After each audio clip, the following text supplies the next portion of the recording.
to arm a future incoming conservative president with the knowledge and tools necessary to fortify the United States intelligence community, to defend against all foreign enemies and ensure the security and prosperity of our sovereign nation, devoid of all political motivations, and to maintain constitutional civil liberties. The United States intelligence community, IC, is a vast, intricate bureaucracy spread throughout 18 independent and cabinet sub-agencies. According to the Office of the Director of National Intelligence, ODNI, the IC's mission is to collect, analyze, and deliver foreign intelligence and counterintelligence information to America's leaders so they can make sound decisions to protect our country. An incoming conservative president needs to use these intelligence authorities aggressively to anticipate and thwart our adversaries, including Russia, Iran, North Korea, and especially China, while maintaining counterterrorism tools that have demonstrated their effectiveness. This means empowering the right personnel to manage, build, and effectively execute actions dispersed throughout the IC to deliver intelligence in an ever-challenging world. It also means removing redundancies, mission creep, and IC infighting that could prevent these collection tools from providing objective, apolitical, and empirically backed intelligence to the IC's premier customer, the President of the United States. Today, as Abraham Lincoln famously said, the occasion is piled high with difficulty, and we must rise with the occasion. We must think anew, and act anew. The intelligence community maintains an incredible capacity to achieve its mission, but both the IC and the somewhat antiquated infrastructure that supports it often place too high a priority on yesterday's threats and methodologies instead of trying to identify possible future threats or the methodologies that might be needed to combat them. The IC also often spends too much time overcorrecting for past mistakes. The unintended consequences include hesitancy, groupthink, and an overly cautious approach that allows personal incentives to drive preset courses. The IC must be perceived as a depoliticized protector of America's civil rights and security. The American people are understandably frustrated by the fact that those who abuse power are rarely held to account for their actions. This must change, beginning with leadership that is both committed to ensuring that these agencies faithfully execute the laws of the land under the Constitution and resolve to punish and remove any officials who have abused the public trust. The IC must also start to look forward, not backward. A concerted, disciplined, leadership-led initiative must be undertaken to refocus and shift IC prioritization, funding, and authorities to new and emerging threats, technologies, and methodologies if the United States is to prevail against its global adversaries. Unfortunately, America's major strategic threat is a nation-state peer and possibly ahead of the U.S. in strategic areas. An incoming president must understand that today's intelligence competition could well require analyzing technologies the U.S. does not have or compartmentalizing certain information as was done during the Cold War because of intelligence penetration. A future president's ability to drive the resources needed to defeat another nation-state giant should therefore be the focus of near-term IC reforms. Office of the Director of National Intelligence, ODNI. The ODNI was established in the aftermath of the attacks on September 11 and intelligence failures leading up to the 2003 U.S. war in Iraq. The office and its functions stem from authorities established under executive orders promulgated by President George W. Bush in 2004, followed by statutory authorizations in the Intelligence Reform and Terrorism Prevention Act of 2004, IRTPA. Proponents of an ODNI hope to establish reforms similar to the Goldwater-Nichols Department of Defense, DoD, reforms of the 1980s, which identified recurring problems within DoD's command and control architecture and led to unified combatant commands with the chairman of the Joint Chiefs of Staff as the senior-ranking member of the armed forces and principal military advisor to the president. The ODNI was envisioned as a small but powerful IC coordinating agency led by a Director of National Intelligence, DNI.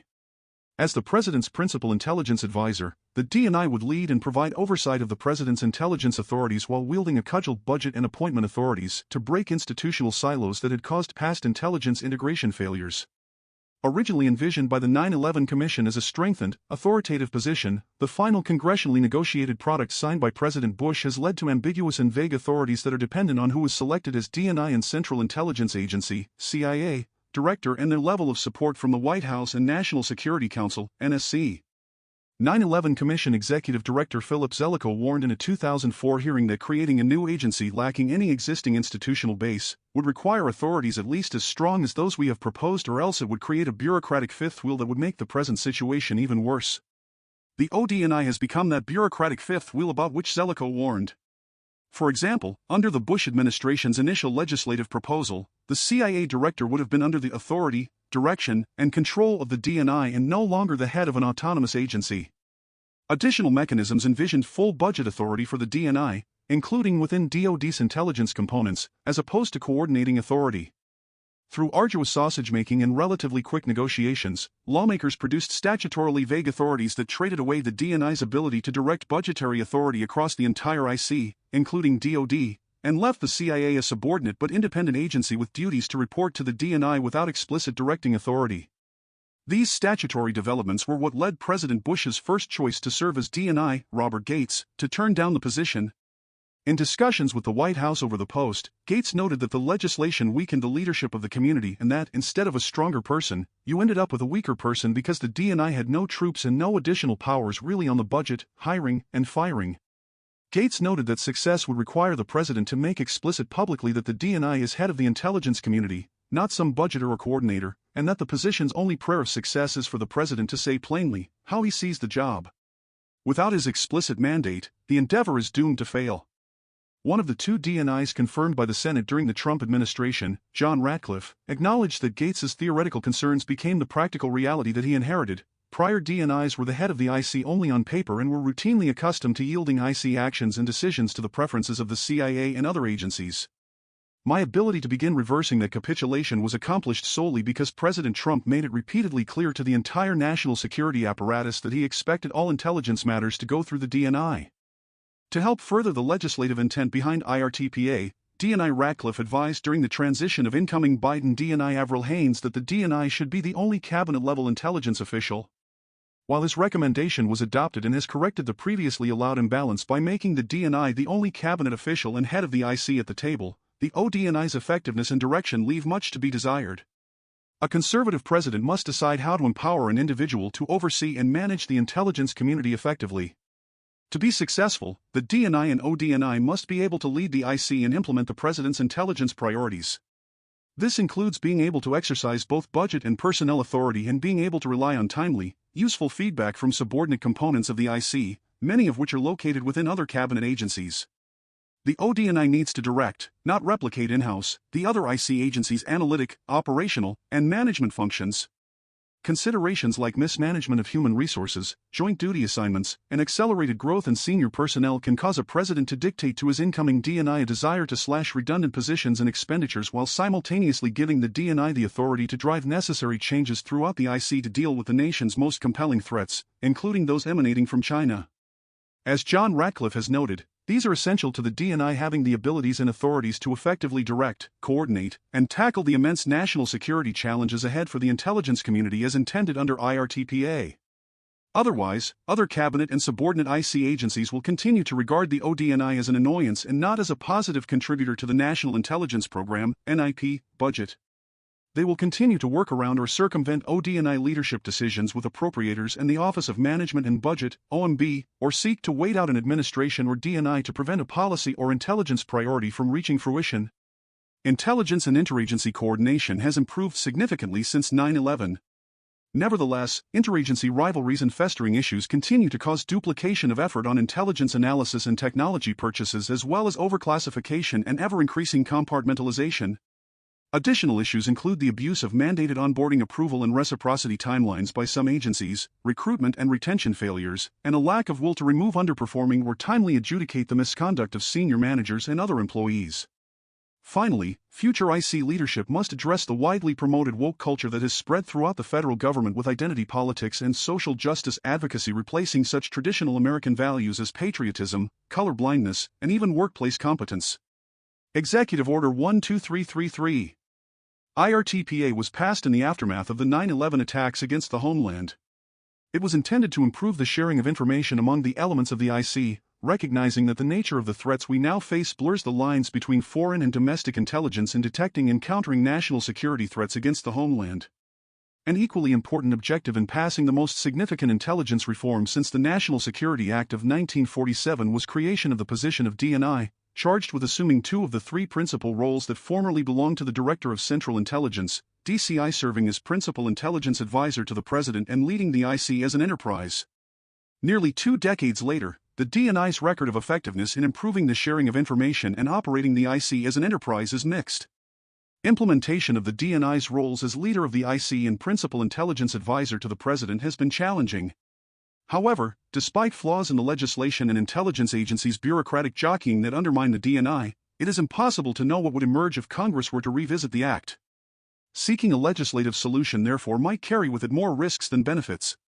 Instead, an incoming conservative president's immediate focus should be on modifying Executive Order 12333, the president's direction for implementing IRTPA.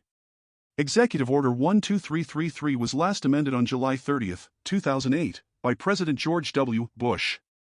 The revisions were aligned with IRTPA with significant emphasis on having the IC address the threats to the homeland from international terrorism and the proliferation of weapons of mass destruction.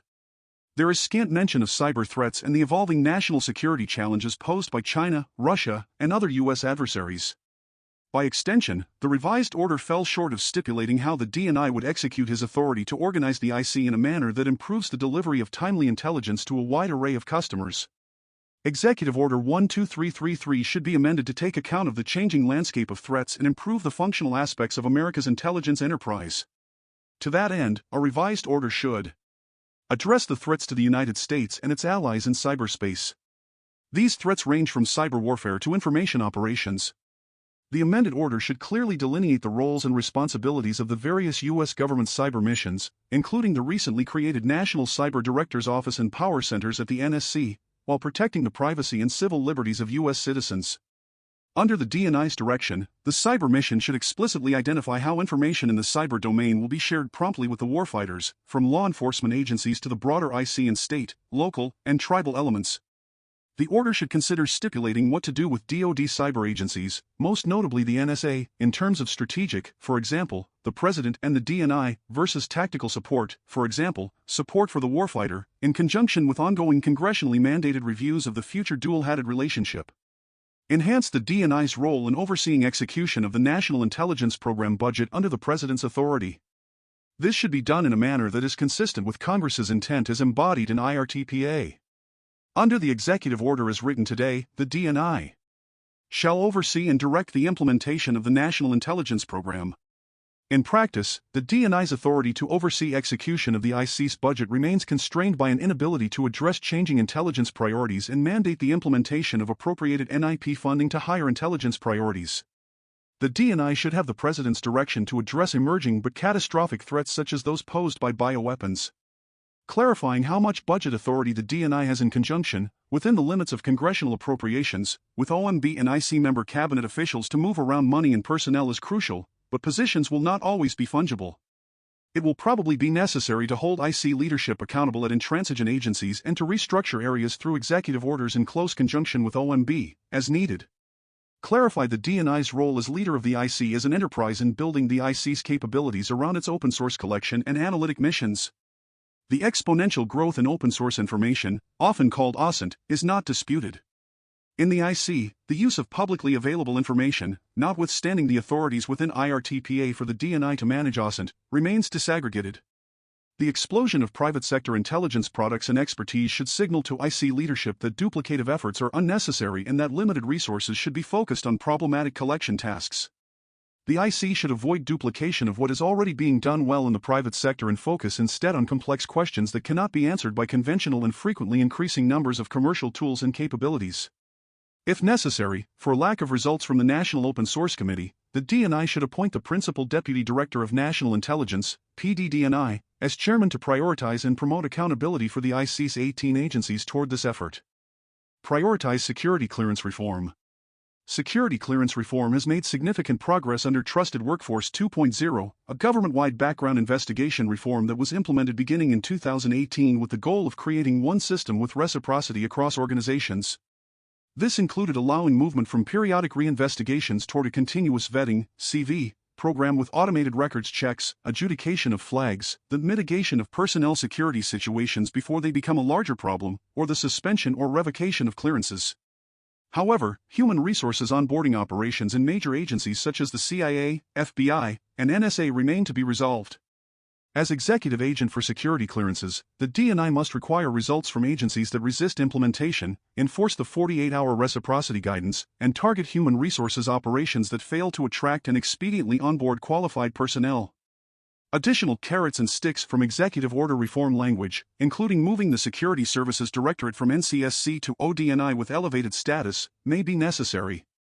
It is unacceptable for agencies to hinder opportunities for cross-agency assignments, use public-private partnerships inefficiently because of constraints on the transferability of security clearances, and lose future talent because of extraordinary delays in back-end operations. Proper vetting to speed the onboarding of personnel with much-needed expertise is vital to the IC's future.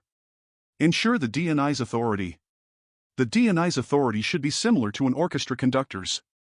An incoming conservative president will appoint whomever he chooses as D&I, but there should be agreement between the incoming D&I and president with advice and counsel from the Presidential Personnel Office on selecting positions overseen by the D&I throughout subordinate agencies, as well as concurrence by relevant cabinet officials and the CIA. This exists by executive order, but many presidents, PPOs, and cabinet agency heads do not follow executive order guidance and necessary norms. The importance of trust, character, and the ability to work together to achieve a joint set of intelligence goals established by the president cannot be overstated. It is a mission that can be accomplished only with the conductor and his orchestra playing in sync. Provide additional support for such economic and supply chain focused agencies as the Department of Commerce. Information sharing and feedback can help sub-agencies like the Commerce Department's Bureau of Industry and Security to improve their understanding of the threat from China and thereby counter it more effectively. They can also aid the development of export control mechanisms and potential outbound investment screening where necessary. Brief, specific governance language should be considered that would apply counter-terrorist authority models to the broader functions of the U.S. government insofar as they are needed to counter 21st-century nation-state threats. The success of any D&I rests with support from the President. Any revised Executive Order 12333 must serve to express unequivocal support for the D&I in executing the mandates that an amended order would provide. Central Intelligence Agency, CIA. The CIA is a foreign intelligence collection service tasked with collecting human intelligence, providing all-source intelligence analysis and reporting, and conducting covert action when required to do so by the President. The CIA has its roots in the Office of Strategic Services, OSS, which the United States established during World War II as a paramilitary and intelligence collection organization. After World War II, President Harry Truman disbanded the OSS, and the CIA was established in law by the National Security Act of 1947. As with every agency in government, the president's election sets a new agenda for the country. Public servants must be mindful that they are required to help the president implement that agenda while remaining apolitical, upholding the Constitution and laws of the United States, and earning the public trust. The president requires a CIA that provides unbiased and apolitical foreign intelligence information and, when necessary, can act capably and effectively on any covert action findings. Executing the mission.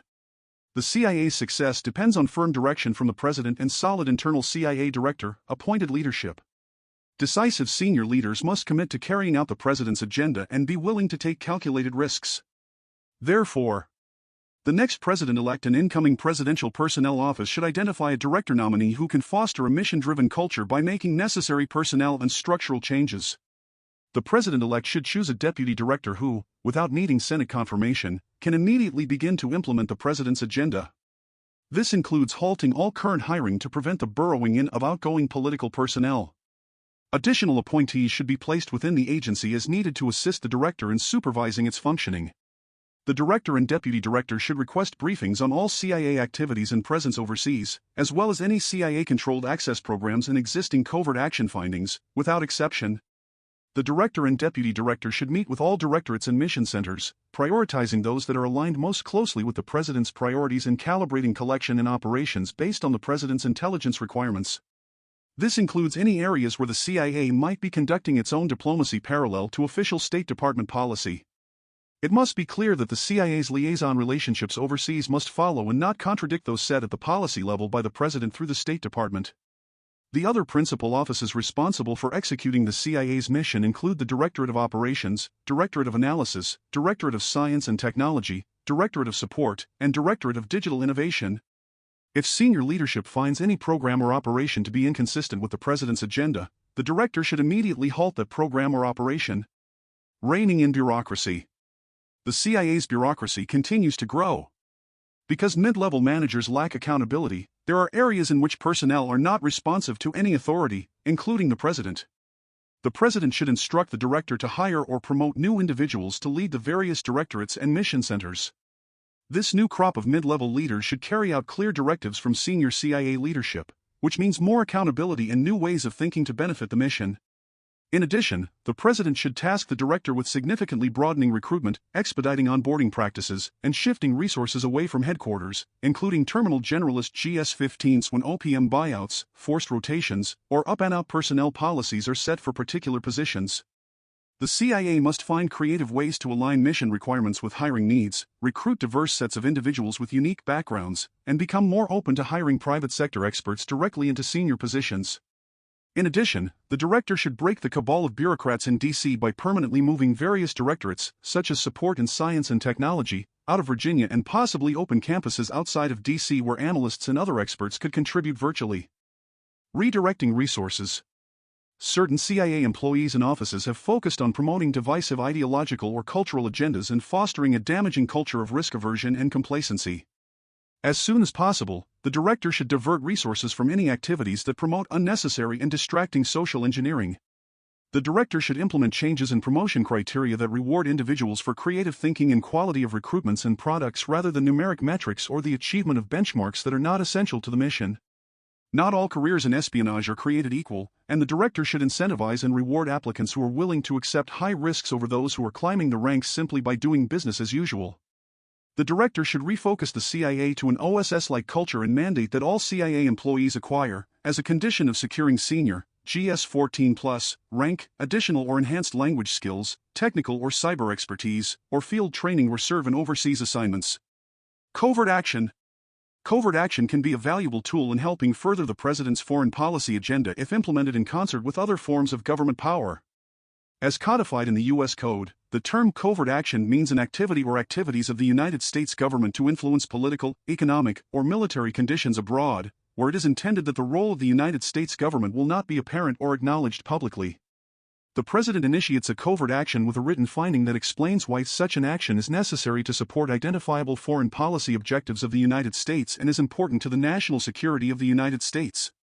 The statute assumes the president will use the CIA as the principal action element to achieve the objectives of covert action findings. However, the president need not feel constrained to utilize only the CIA. Each finding shall specify each department, agency, or entity of the United States government authorized to fund or otherwise participate in any significant way in such action.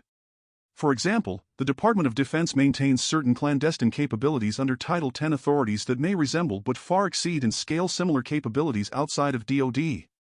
Generally, such DoD capabilities can be employed outside a combat theater only if they are determined to be traditional military activities. In practical terms, this means that many DoD capabilities, including those in the space and cyber domains, can be employed only after the initiation of armed conflict. Given the range of global threats the United States faces today, the president should consider whether DoD's complete set of capabilities should be used to support potential covert actions.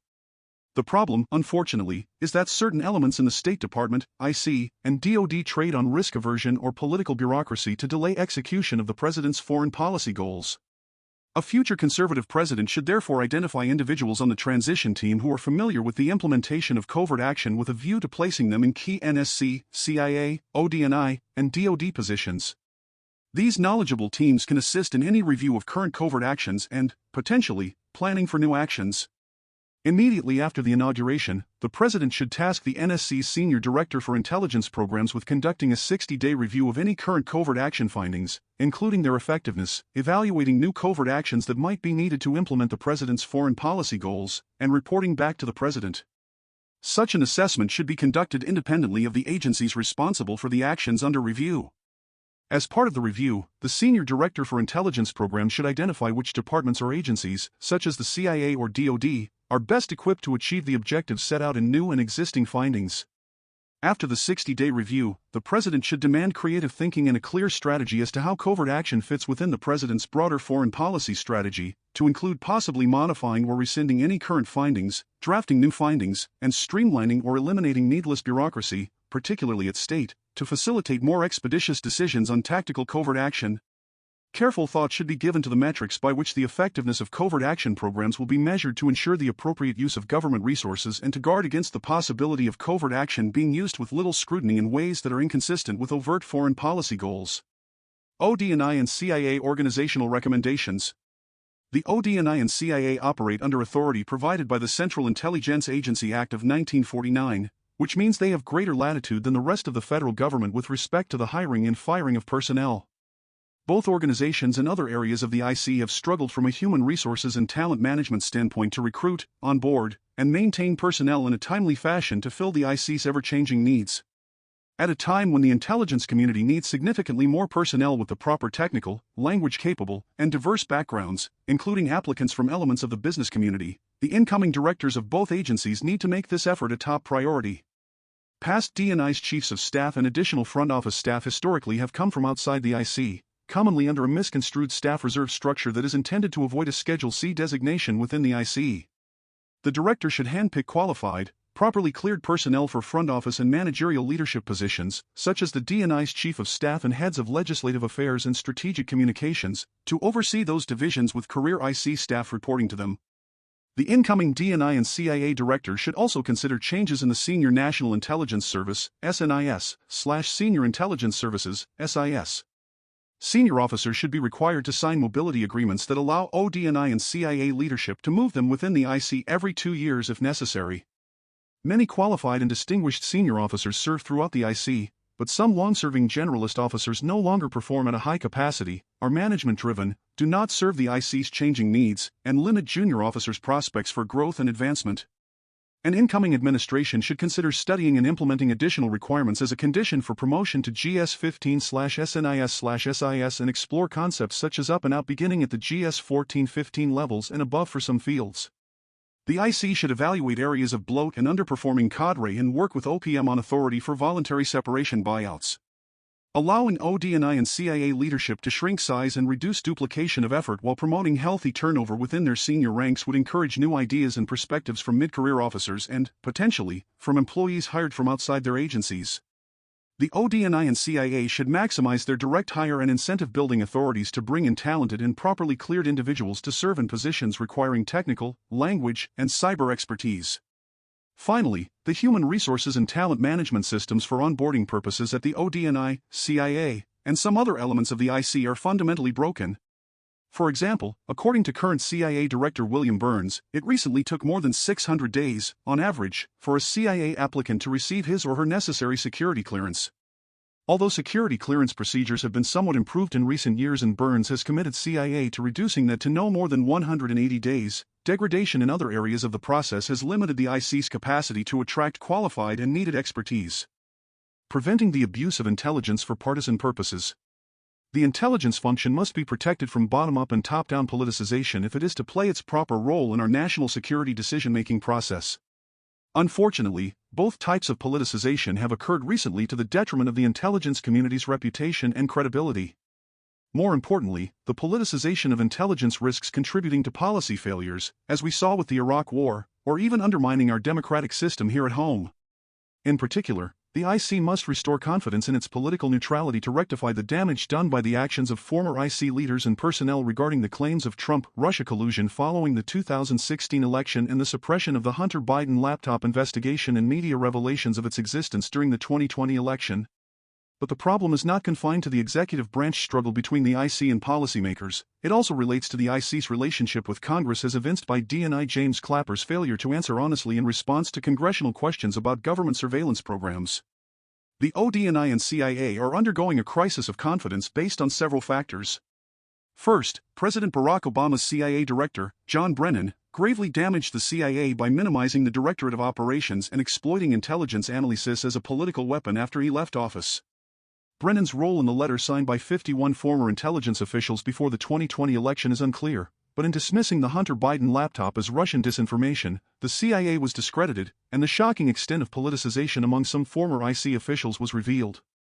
Restoring respect for the IC as an independent provider of information and analysis while also ensuring that it is responsive to the legitimate needs of policymakers will require reinforcing essential norms and institutions.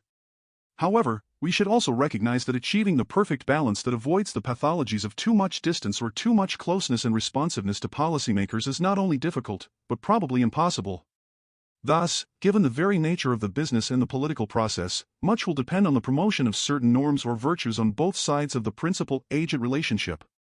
Specifically, the D&I and CIA directors should use their authority under the National Security Act of 1947 to expedite the clearance of personnel to meet mission needs and remove IC employees who have abused their positions of trust. An area of particular concern is that personnel under investigation for improprieties have been allowed to retire before internal investigations have been completed.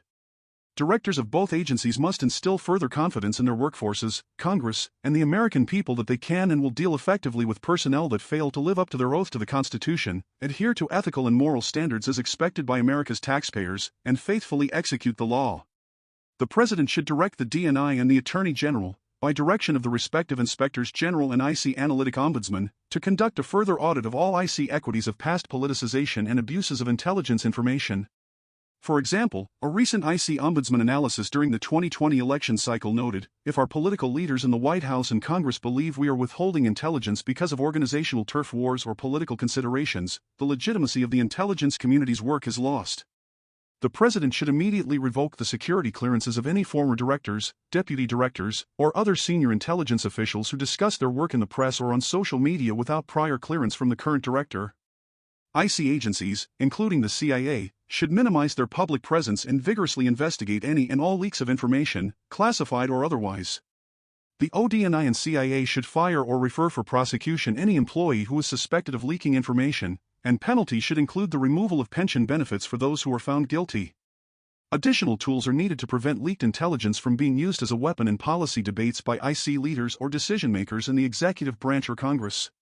In addition, the Department of Justice should use all of the tools at its disposal to investigate leaks and should rescind damaging guidance by Attorney General Merrick Garland that limits investigators' ability to identify records of unauthorized disclosures of classified information to the media. Personnel have sufficient access to legitimate whistleblower claims under protections provided by Inspectors General and Congress. The Director and IC must prioritize hiring additional counterintelligence and security personnel to assist in this effort. Military and civilian IC training should include stronger emphasis on the norm of political neutrality, including a mandatory course on professionalism and repercussions for abuse in the execution of duties in all degree programs at the National Intelligence University. Intelligence leaders need to model norms of neutrality and respect for the decision-making authority of the President, appointed officials, and Congress. This includes building trust with key decision-makers by not using their positions and privileged access to information to influence policymaking indirectly or directly in an inappropriate fashion, especially by engaging in threat inflation. IC leaders should practice extreme restraint in engaging with the public and the media. They should seek to work in the shadows rather than in the limelight. Potential restrictions on such appearances could supplement this norm, preventing political leaders from using IC officials to support an administration position as they do with military leaders. Retired IC leaders should similarly support the neutrality norm by not becoming public figures. Congress should not use IC leaders as pawns in policy struggles with the President or the other party during their appearances before committees of the House and Senate. While Congress has a proper oversight role, it should distinguish between information that needs to be public and information that should be discussed in private with members of the IC. A DNI should call balls and strikes to those on both sides of the aisle on Capitol Hill who attempt to weaponize the use of selective intelligence to feed political narratives.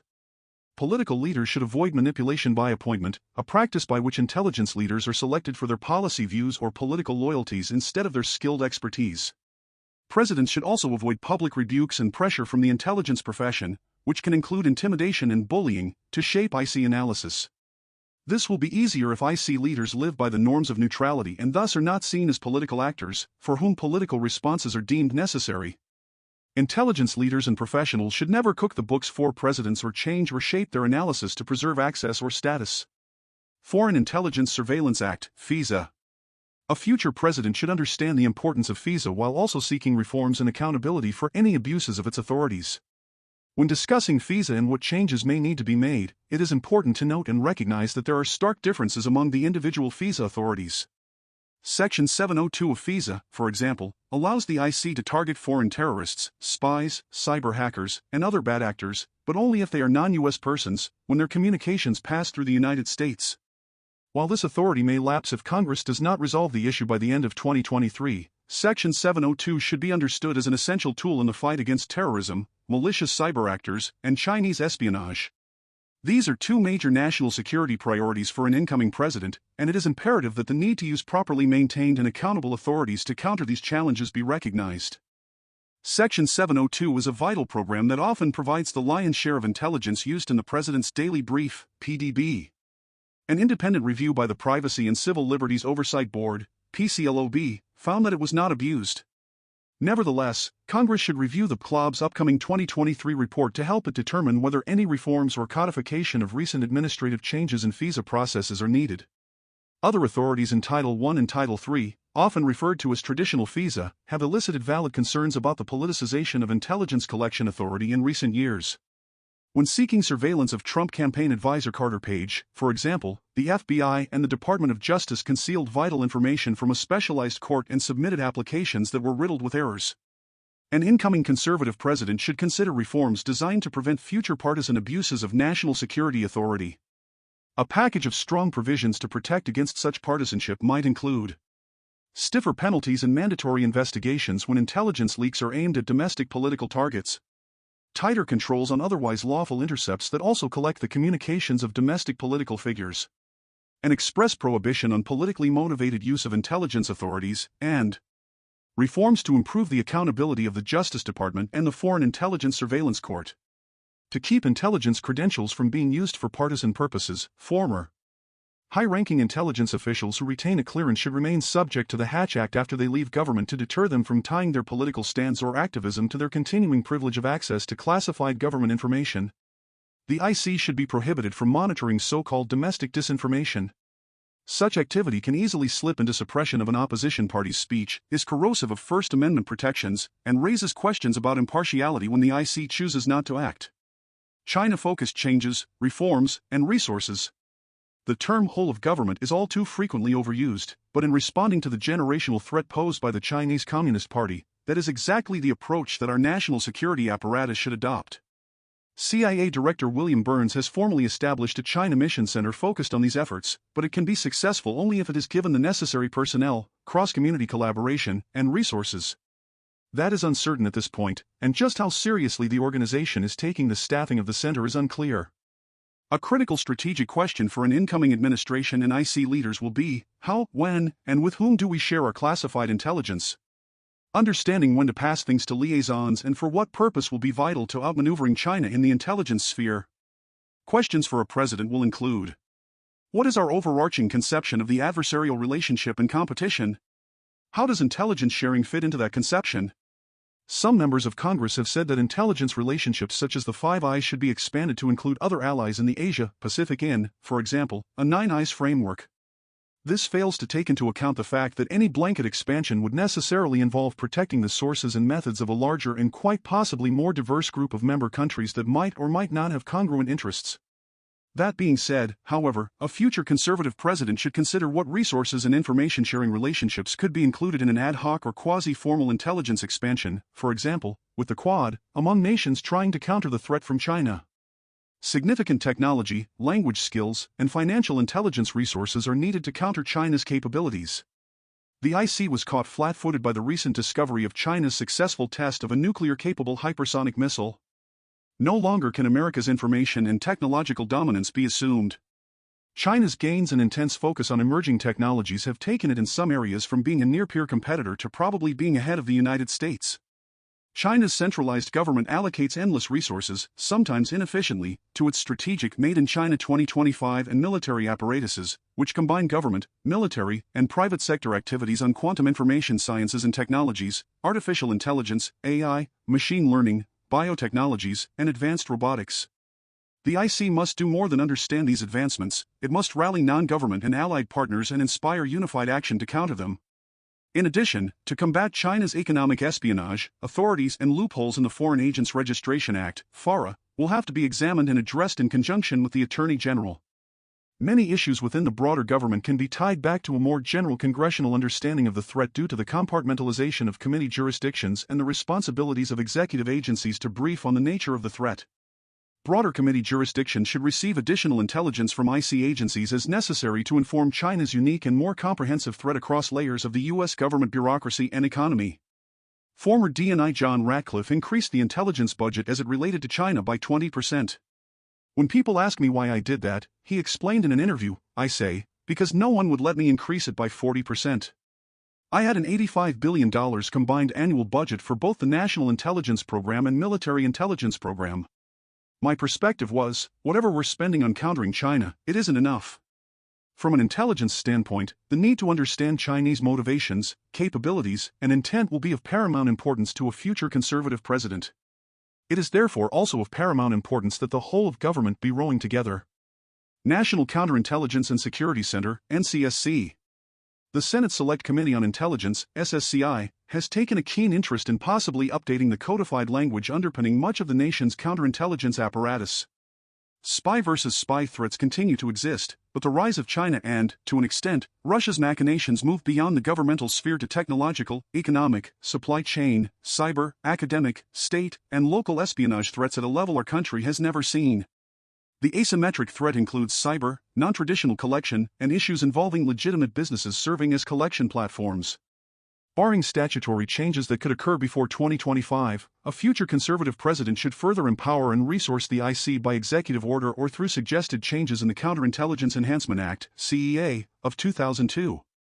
NCSC was given some authority for outreach efforts on behalf of the IC for counterintelligence education, insider threats, and broader U.S. government best practices, but there remain significant deltas between Title 50 and non-Title 50 entities' protections. Primary operational elements should remain at the FBI and CIA, with the Bureau and NCSC collaborating on non-governmental outreach. While there is no need to create a separate agency, a future president and DNI should amplify NCSC's authorities and roles with respect to counterintelligence strategy, policy, outreach, and governance, including supporting necessary joint duty assignments, JDA, for FBI and CIA personnel. At the same time, the FBI requires significant additional resources and legal authorities to fulfill its statutory role as the lead operational counterintelligence agency in dealing with the ever-growing threats posed by our adversaries. The CEA should be updated to include foreign espionage efforts aimed at universities. Corporate America, technology companies, research institutions, and academia must be willing, educated partners in this generational fight to protect our national security interests, economic interests, national sovereignty, and intellectual property as well as the broader rules-based order, all while avoiding the tendency to cave to the left-wing activists and investors who ignore the China threat and increasingly dominate the corporate world. Reinstitution of the National Security Higher Education Advisory Board and the National Security Business Alliance Council should be prioritized with leadership from the NCSC, the FBI, or a combination of both entities. When the CCP steals at least $400 billion to $600 billion in intellectual property each year, it is time to devote some strategic thinking to exactly how and to what degree counterintelligence efforts can help to protect America's commercial endeavors. If Chinese strategic technology gains are happening almost entirely in transnational commercial space, for example, and the private sector is also gathering and analyzing some critical intelligence, these essential data points should assist in national-level counterintelligence efforts. The NCSC was created in the aftermath of 9/11 as the Terrorist Threat Integration Center, TTIC, which later became the National Counterterrorism Center, NCTC, pursuant to President George W. Bush's Executive Order 13354. The NCTC was an organization of approximately 36 detainees from across the U.S. government with a mandate to integrate counterterrorism intelligence and missions, including terrorist screening.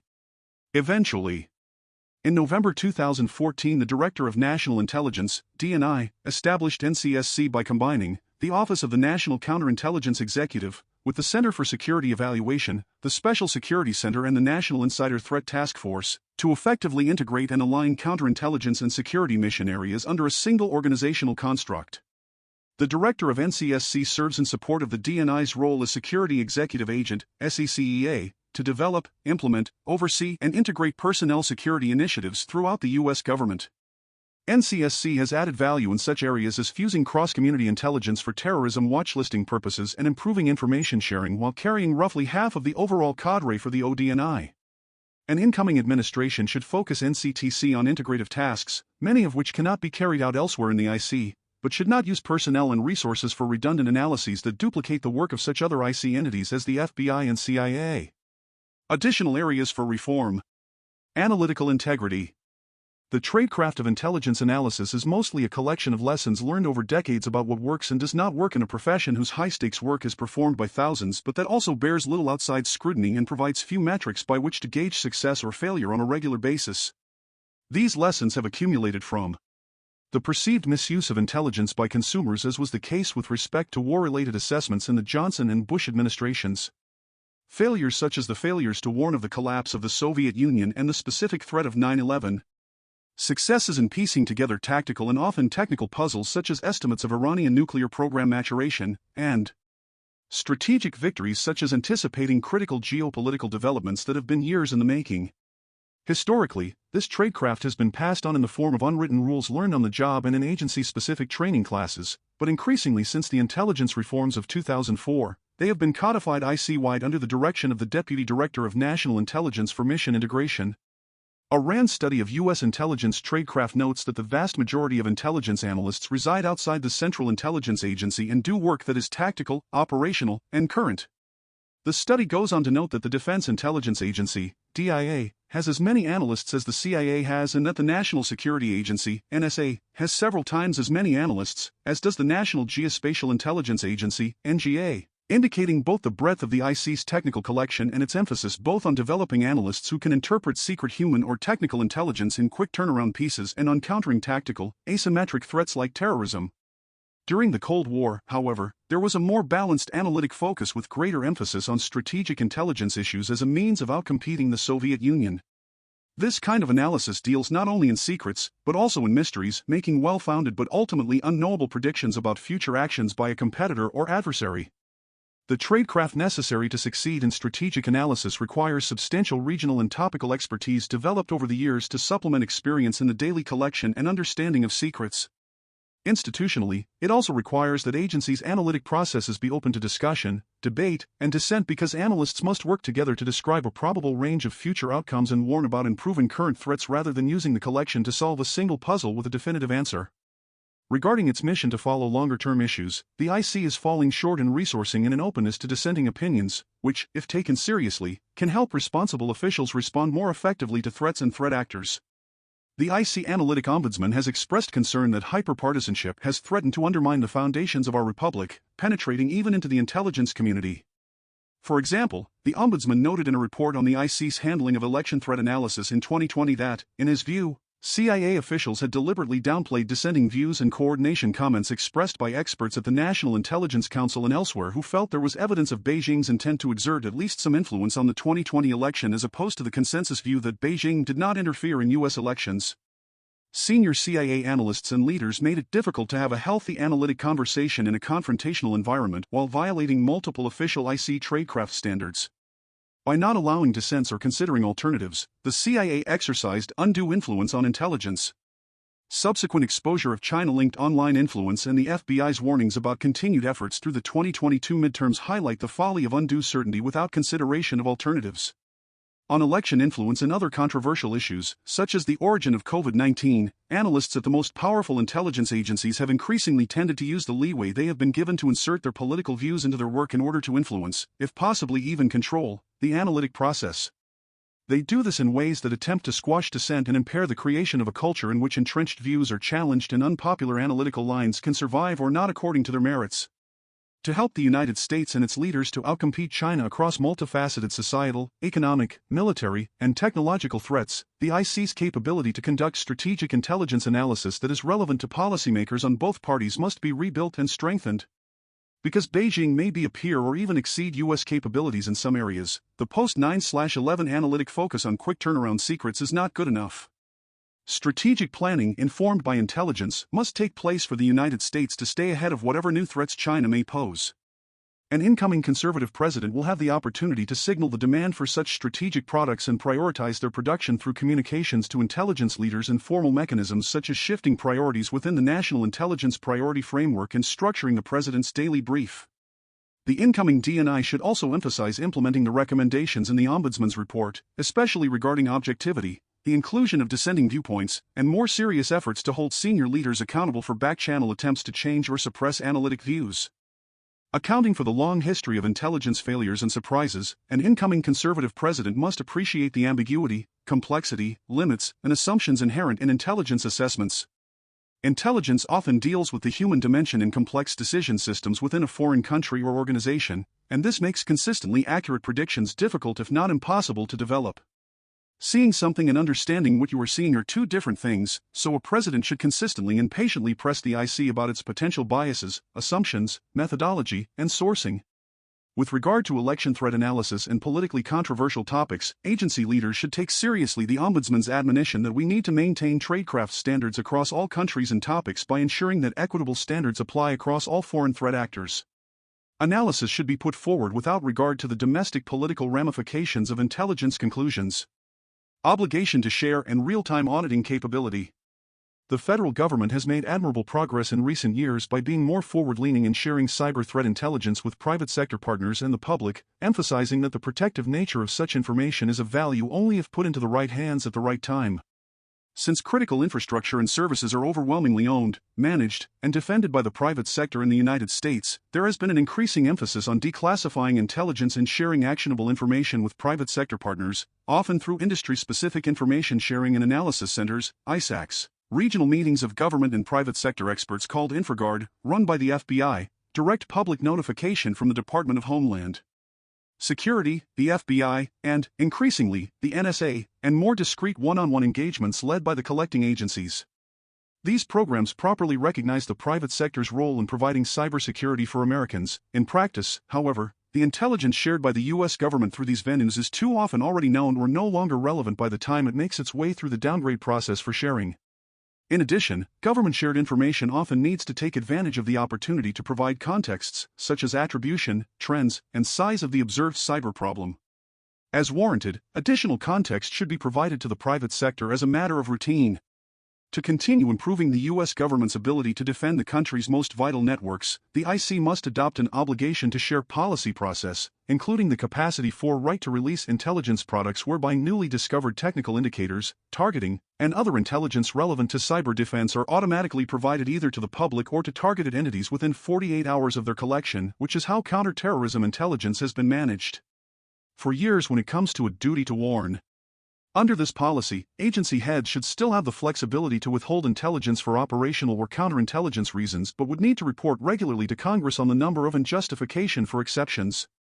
This policy would make sharing intelligence and defending networks the default, as it already is in the rest of the cybersecurity community outside the IC, to improve the quantity, relevance, and timeliness of defensive information while ensuring accountability for top leaders when they must withhold this information.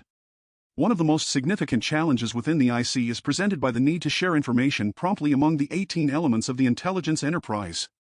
The only long-term solution to the understandable tension between the need to share information and the need to protect intelligence sources and methods is a robust real-time auditing capability that electronically flags unauthorized access. Under an identity management system with real-time audit, even the most sensitive information acquired by America's intelligence agencies can be shared, and the access to and use of that information are appropriately monitored.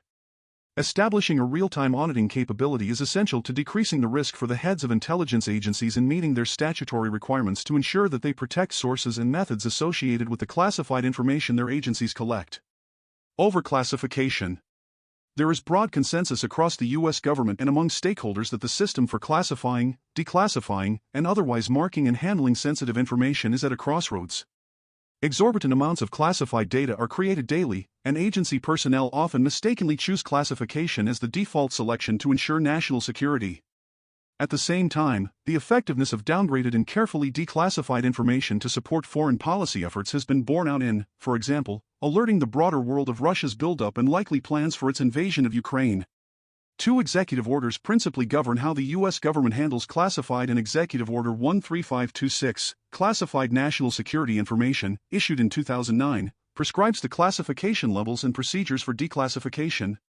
Executive Order 13556, Controlled Unclassified Information, issued in 2010, aimed to establish a uniform program for managing all unclassified information that requires safeguarding or dissemination controls.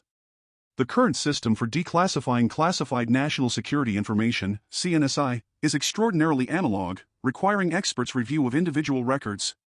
Declassification policies are based on human review of paper and need to contemplate and handle the proliferation and volume of digital records created by agencies. The U.S. government will soon reach the point at which manual review is impossible. The declassification of CNSI should support key U.S. national security objectives, reflect mission priorities, and not serve solely as a necessary procedural function.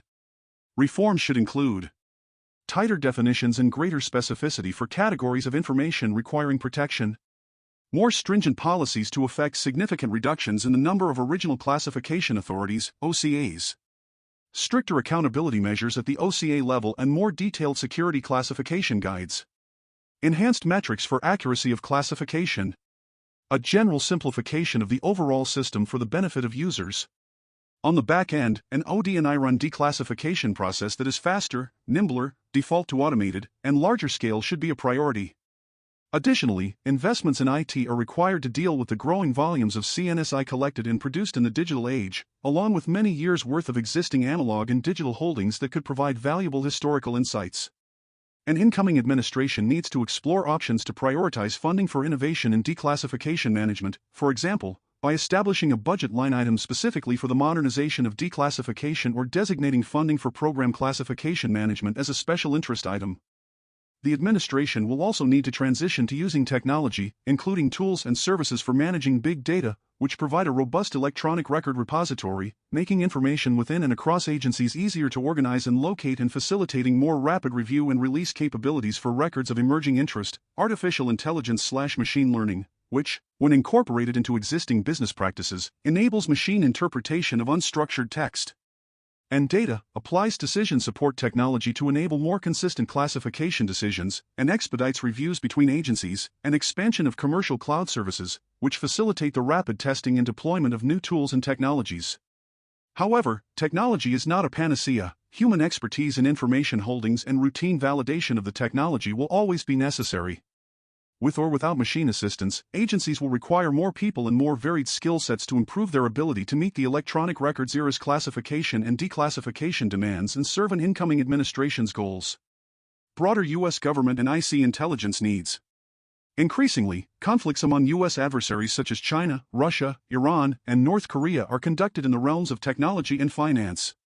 This challenge requires new tools, authorities, and technological expertise across the U.S. government, particularly at the Commerce Department's Bureau of Industry and Security, BIS, and the Committee on Foreign Investment in the United States, CFIUS, which is housed at the Treasury Department. An incoming conservative president should task his D&I and Secretary of Commerce with increasing coordination, the resources needed for BIS and SCIF capacity, and proper and necessary intelligence sharing to counter the activities of multifaceted adversaries such as China. This would include additional work with private sector expertise, granting clearances to niche sector experts and United States citizen commercial and financial partners as needed. Cover in the digital age. Even in the public domain, it is becoming increasingly clear that protecting the identities of undercover intelligence officers is difficult in the digital age. The truth is that as our daily activities are conducted predominantly in the digital domain, our antiquated system for providing cover to undercover officers has lagged woefully behind the threat from foreign adversaries. The DIA, CIA, and FBI are increasingly aware of this threat and are devoting resources to the problem. Their back-office infrastructure, however, is such that they are still using methods for providing cover from decades past that put valuable intelligence officers at unnecessary risk. How intelligence officers and their families are taught to use smartphones and social media, travel, conduct banking, and take and share pictures, even how and when they are paid, can make it difficult to protect identities. Legends, fake backstories, and identities are often weak, incomplete, and unable to stand up to a basic Google search. Officers operating under non-official cover are offered even less protection and training to help them succeed. In addition, ubiquitous technical surveillance, UTS, techniques being refined by technologies emanating from the regimes in China and Russia will continue to be highly challenging for intelligence officers. An incoming administration will need to double down on resourcing and training so that members of the IC will have the expertise they need to operate clandestinely and successfully against hard targets. Privacy shield. For many years, the European Union (EU) has tried to force U.S. companies operating in Europe to follow its data privacy regulations. Misleading claims in the 2013 Snowden leaks destroyed the initial safe harbor framework that allowed American companies to transfer data across the Atlantic. Its successor, the Privacy Shield framework, was struck down by European courts on the grounds that it provides insufficient protections for EU citizens against hypothetical U.S. government surveillance. Those same European courts exempted the intelligence services of EU member states from the standards applied to the U.S., suggesting that trade protectionism may be the real motive behind data privacy regulations. In 2022, the Biden administration negotiated a new agreement, the Transatlantic Data Privacy Framework, intended to withstand European legal challenges. Given the fate of its predecessors, it is not certain that it will survive. Executive Order 14086, Enhancing Safeguards for United States Signals Intelligence Activities, implements this new framework by attempting to align signals intelligence collection practices with European privacy regulations. At most, the executive order's changes will be helpful support for the framework in future European litigation. At worst, they could throw sand in the gears of important intelligence programs. An incoming conservative president should reset Europe's expectations. Brussels has always arbitraged the difference between being a military ally against, for example, Russia and conducting a full-blown trade conflict with the United States. Restrictions on data exports have been part of the trade conflict, but now they could seriously harm our military and intelligence capabilities. Moreover, restrictions on U.S. intelligence collection hurt the Europeans themselves, especially as the United States shares unprecedented amounts of intelligence on Russia's invasion of Ukraine with Europeans. Europe is telling the United States to meet intelligence oversight standards that no European country meets. At the same time, exports of data to China are unexamined and, so far, free from legal challenges. That violates World Trade Organization agreements as an arbitrary and discriminatory data protection standard. It is a betrayal by a nominally allied jurisdiction. European court rulings that struck down prior data privacy frameworks were grounded not in constitutional law but in a treaty among European nations. If the EU accepted an international agreement that data may flow to the United States under a more reasonable standard than the one adopted by the court, that interpretation would be binding, at least as a gloss on the earlier treaty. The United States has never seriously pushed back against the EU. Now is the time. An incoming president should ask for an immediate study of the implementation of Executive Order 14086 and suspend any provisions that unduly burden intelligence collection. At the same time, in negotiations with the Europeans, the United States should make clear that the continued sharing of intelligence with EU member states depends on successful resolution of this issue within the first 2 years of a president's term. It is time for a real solution, not the 30 years of stopgaps imposed by Brussels. President's Daily Brief, PDB. An incoming conservative president should make clear what the president's daily brief is and is not. The PDB should be for the president specifically, with a much narrower distribution and addressing areas of strategic concern. During the transition, the future National Security Advisor, along with the DNI, should conduct a review of current PDB recipients and determine which should remain recipients when the president's term begins. Instead of being used as the statement of record for the agencies, the PDB often misses the areas of interest for presidents and their senior advisors. The president should want the PDB to focus on providing the information needed for the often imperfect and complex decisions that a president needs to make, which should always be based on the best intelligence that can be gathered. Where consensus and agreement are possible, an IC-coordinated product is excellent, but insights provided by properly channeled dissent can lead a president to ask relevant questions of his DNI and IC. A future DNI determines the PDB briefer based on recommendations made by the Deputy Director of National Intelligence for Mission Integration, MI. Historically, briefers have come from the CIA, but a future president and DNI should consider a primary briefer or a rotation of briefers from other IC elements. Additionally, the entirety of the PDB staff and production should be located at ODNI. National Intelligence Council, NIC. The National Intelligence Council is the IC's premier analytic organization and includes more than a dozen national intelligence officers, NEOs, each of whom leads the IC's analysis within a regional, China, Russia, Iran, etc., or functional, cyber, counterproliferation, economics, etc., mission area. This includes authoring national intelligence estimates on major strategic issues with the entire IC, overseeing and deconflicting the annual analytic plans of each agency, and weighing in on day-to-day major analytical issues, sometimes individually, for example, by writing the NIC's strategic memos or providing detailed expert briefings to the president before major decisions. Historically part of the CIA, the NIC was reorganized into the ODNI as was the PDB. It retains the CIA's objective analytic culture and is staffed primarily with CIA officers. However, as many as 25% of its NEOs over the decades have come from academia or the private sector, bringing in much-needed outside expertise to collate and understand intelligence with perspective and skills that are not necessarily nurtured within the IC.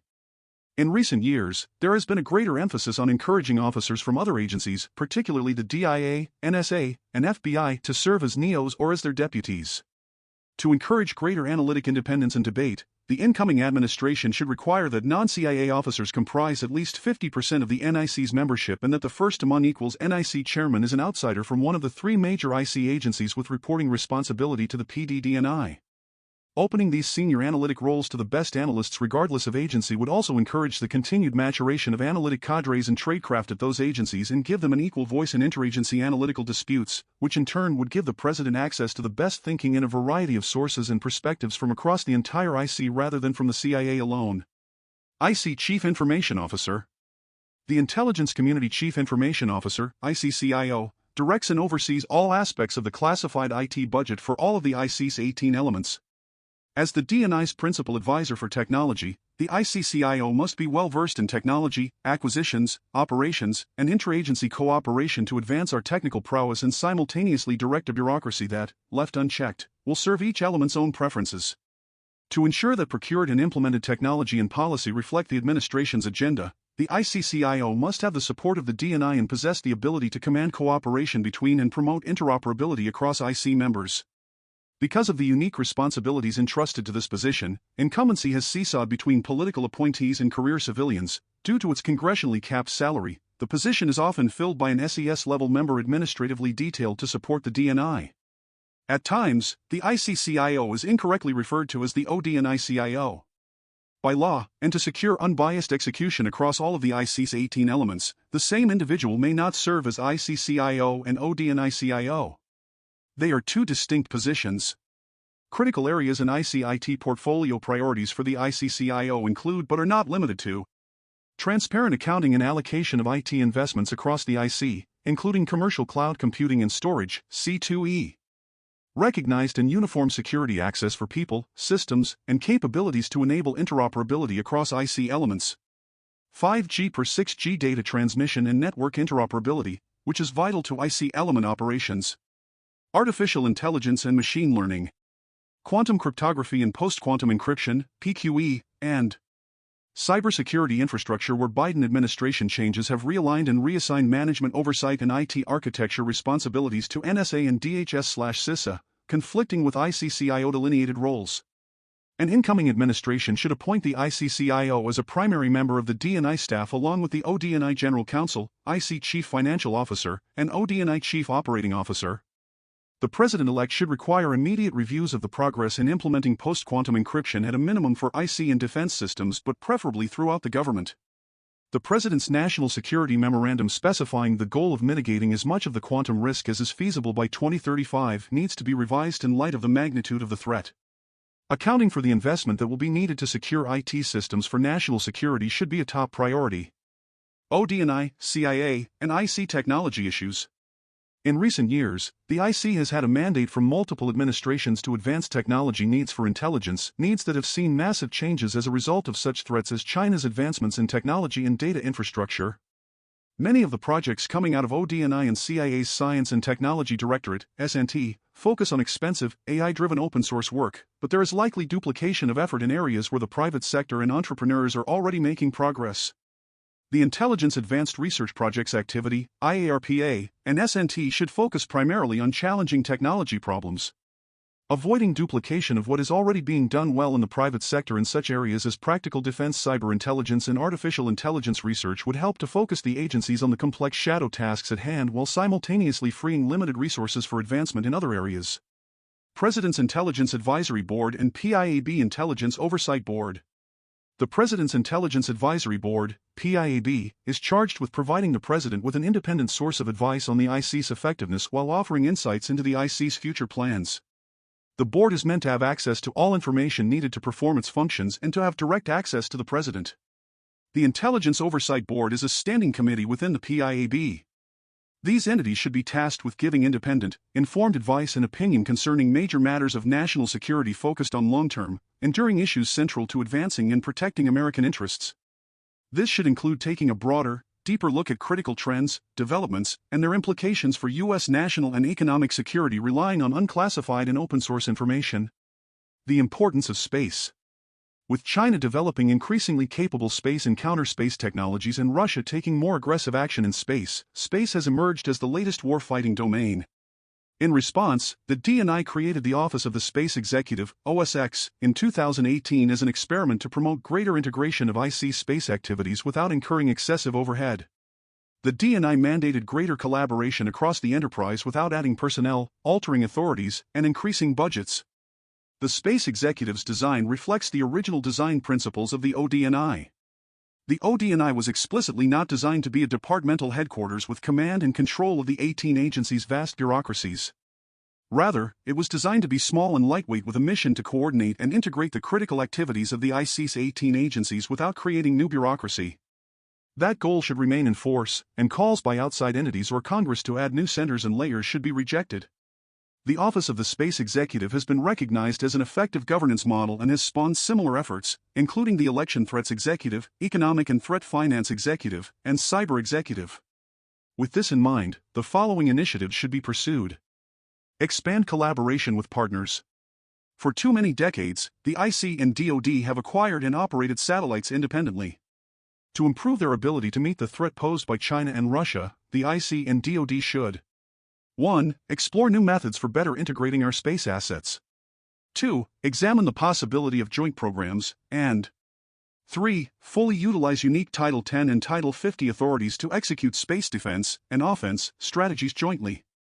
Additionally, the IC should support building international alliances with like-minded partners beyond the Five Eyes intelligence-sharing nations.